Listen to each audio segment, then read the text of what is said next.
मलिन। राउर भांग पिसते पिसते हमारा हालत खराब हो जाता। और भंगिया पिसत में बहिया दुखाला है मुखवा हो वही मलिन। पिया हो मुखवा हो वही मलिन। मुख मलिन हो जाता, सब ब्यूटी समाप्त हो जाता। जतना मुखावा हो वही मलिन। अब भंगिया पी के मातल रहै छो, भंगिया पी के मातल रहै छो। अब भोला रातो दिन पिया देने एगो कीन। कौन सी हो? पिया देने एगो कीन। और भांग पीसै के मसीन पिया देने एगो कीन। भांग पीसै के मसीन पिया देने एगो कीन।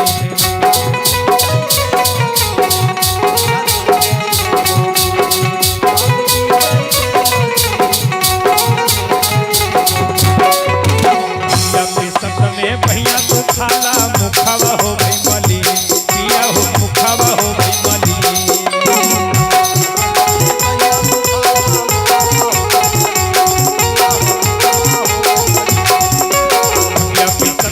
भैया तो खाला मुखावा हो गई मलिन। पिया हो मुखावा हो गई मलिन।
भांग पीसे के मसीन।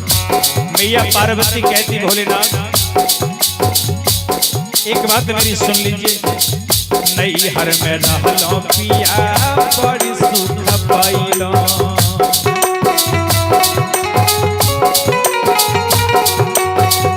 नैहर में रहलो पिया बड़ी सुख पाइलो।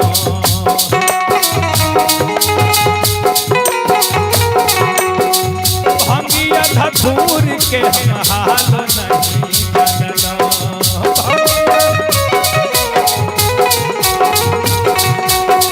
भंगिया धतूर के हम हाल नहीं जानलो।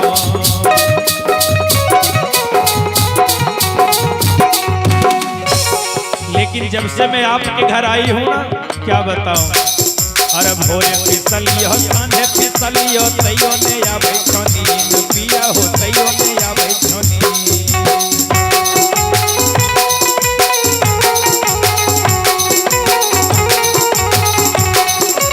भोरे फिसलियो कान्हे फिसलियो तैयो ने आवे छोनी।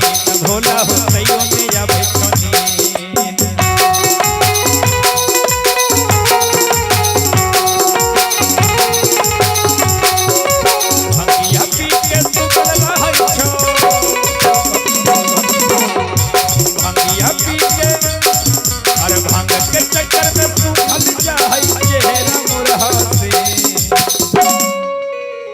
मैया पार्वती कहती हैं अरे भांग नैहर में रहलो पिया बड़ी सुख पैलो। अब भंगिया धतूर के हम हाल नहीं जानलो। लेकिन जब से आपके घर आई हूँ अरे भोरे पिसलियो सांझे पिसलियो तैयो ने आवे छनीन। और पता है आपको, अरे भांग के चक्कर में सूखल जाए और चेहरा मोर हसीन। पिया देने एगो कीन, और भांग पीसई के मसीन। पिया देने एगो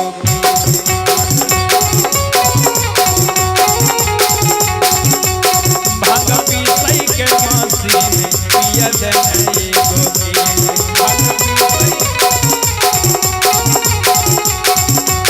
भांग पीसई के मसीन।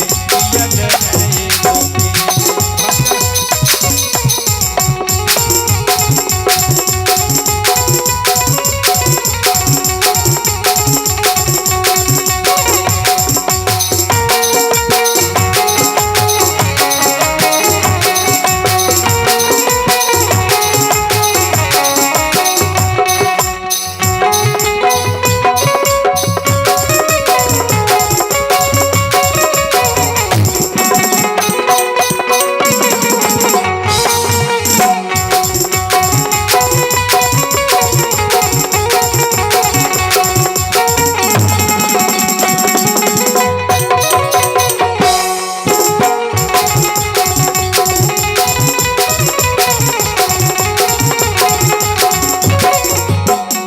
और गीत की अंतिम कड़ी है।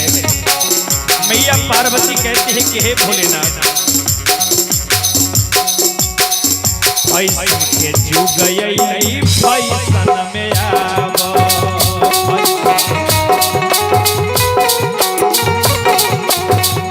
फैसन के जुग नहीं फैसन में आवो।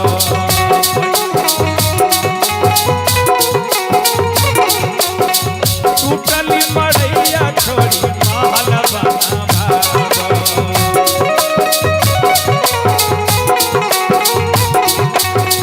बसहा बैलवा छोड़ी बेलोर मंगावो।